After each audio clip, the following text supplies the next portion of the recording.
Good morning class. बच्चों, आज हम लोग पढ़ेंगे अर्थ के आधार पर वाक्यों के भेद। तो अर्थ के आधार पर वाक्यों के 8 भेद हैं। सबसे पहले कथनात्मक या विधानवाचक वाक्य। अब कथनात्मक या विधानवाचक वाक्य क्या है? जो वाक्य सामान्य कथन या किसी वस्तु या व्यक्ति की स्थिति या अवस्था का बोध कराते हैं, वो वाक्य कथनात्मक वाक्य या सकारात्मक वाक्य कहलाते हैं। ठीक है। अब जैसे लड़कियां नृत्य कर रही हैं, तो यानी ये काम हो रहा है, प्रत्यक्ष हो रहा, दिखाई दे रहा है। ठीक। उसकी पत्नी बहुत बीमार थी। अब ये वाक्य किसी से कहा जा रहा है। ठीक है। तो कथनात्मक या विधानवाचक वाक्य वो वाक्य होते हैं जिसमें किसी व्यक्ति की स्थिति, अवस्था या सामान्य कथन का बोध होता है। फिर दूसरा है नकारात्मक या निषेधवाची वाक्य। अब नकारात्मक और निषेधवाची वाक्य क्या है? जैसे हम अक्सर ये कुछ चीज़ें ऐसी सुनते हैं कि ये निषेध है। निषेध का मतलब कि वो नहीं करना है, ये काम नहीं करना है। नकारात्मक जिसको नकारा जाए, यानी नहीं का भाव प्रकट करता हो। तो जिन वाक्यों में नहीं का भाव प्रकट होता है वो नकारात्मक या निषेधवाची वाक्य कहलाते हैं। अब जैसे वाक्य है वे बाजार गए, यानी ये सकारात्मक वाक्य है। वे बाजार नहीं गए, वो नकारात्मक वाक्य है। पर कभी कभी ऐसा होता है कि हमें वाक्यों में ऐसे शब्दों का प्रयोग नहीं मिलता कि हमें ये लगे ये नकारात्मक वाक्य है या नहीं है।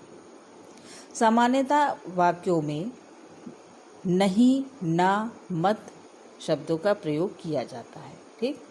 जैसे ये काम नहीं करो, तुम वहाँ मत जाना। लेकिन कभी कभी कुछ वाक्य ऐसे भी होते हैं जिसमें नहीं, ना, मत आदि शब्दों का प्रयोग नहीं होता, लेकिन फिर भी वो नकारात्मक वाक्य होते हैं।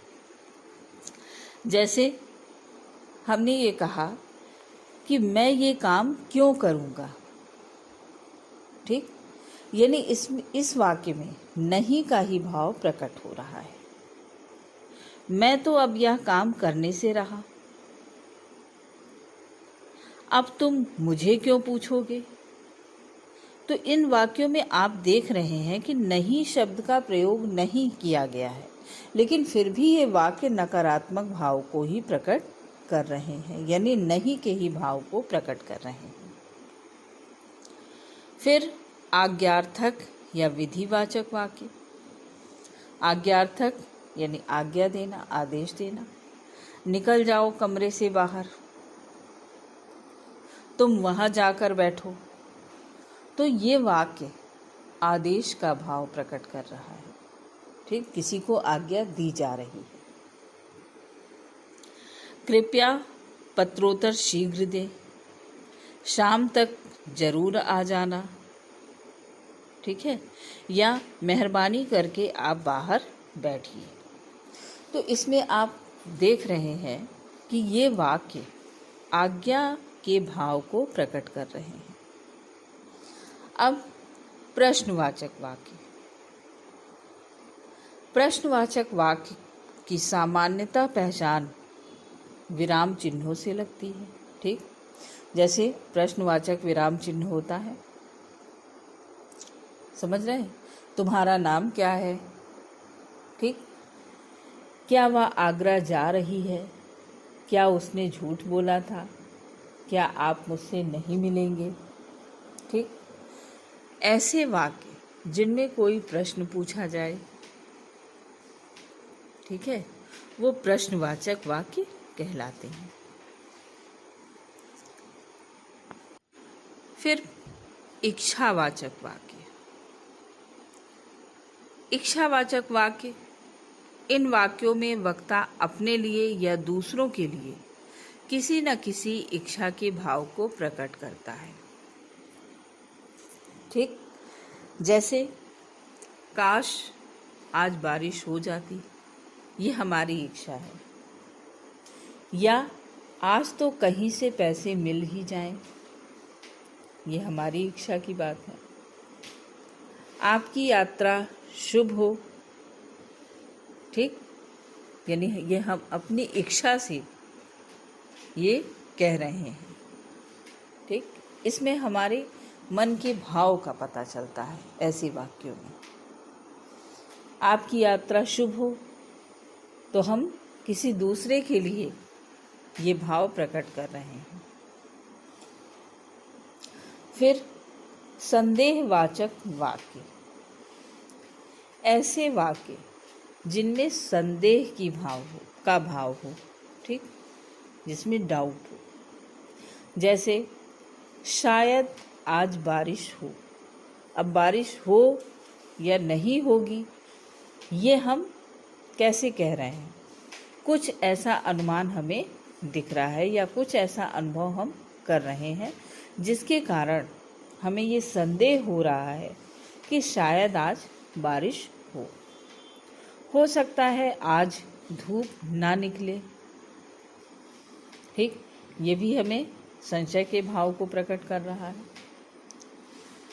अब तक बाघ नदी पार कर चुका होगा, यानी हमने देखा नहीं लेकिन एक अनुमान हमने लगाया है कि शायद ऐसा हो। तो जरूरी नहीं है कि ऐसे वाक्यों में शायद, हो सकता है शब्दों का प्रयोग किया ही जाए। ठीक, फिर विस्मयादिबोधक वाक्य, इन वाक्यों में विस्मय, आश्चर्य, घृणा, प्रेम, हर्ष, शोक आदि के भाव अचानक वक्ता के मुंह से निकल पड़ते हैं। वक्ता के मुंह से निकलने का पड़ते हैं का मतलब कि वक्ता यानी कर्ता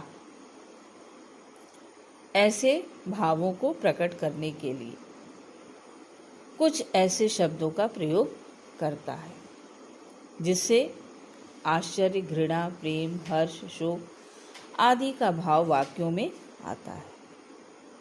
ओह कितना सुंदर दृश्य है, ठीक, हाय मैं मर गया, धत सब गड़बड़ कर दिया। तो अब इन वाक्यों में आप देख रहे हैं कि ओह कितना सुंदर दृश्य है, ठीक, आश्चर्य, ठीक, हाय मैं मर गया, विस्मय करने वाला या शोक प्रकट करने वाला। ठीक, फिर है संकेतवाचक वाक्य, इन वाक्यों में किसी न किसी शर्त की पूर्ति का विधान है, इसलिए इनको शर्तवाची वाक्य भी कहा जाता है। यदि तुम भी मेरे साथ रहोगी तो मुझे अच्छा लगेगा। ठीक, तुम भी मेरे साथ रहोगी यानी किसी दूसरे की ओर इशारा किया जा रहा है। यदि तुम भी मेरे साथ रहोगी तो मुझे अच्छा लगेगा, यानी वक्ता किसी दूसरे की ओर इशारा करके, संकेत करके ऐसा कह रहा है। अगर वे आ जाते तो मेरा काम बन जाता, यानी किसी दूसरे पर्सन की, सेकंड पर्सन की बात वक्ता कह रहा है कि अगर वे आ जाते तो मेरा काम बन जाता। अगर उसने झूठ ना बोला होता तो उसकी नौकरी ना जाती। ठीक, इसमें आप देख रहे हैं कि वक्ता किसी दूसरे के बारे में बात कर रहा है। वर्षा होती तो अनाज होता, यानी वर्षा की ओर संकेत किया जा रहा है। तो ऐसे वाक्य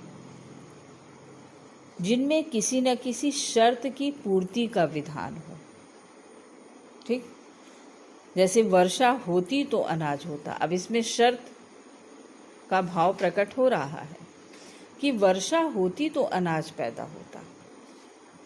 ठीक, अगर वे आ जाते तो मेरा काम बन जाता।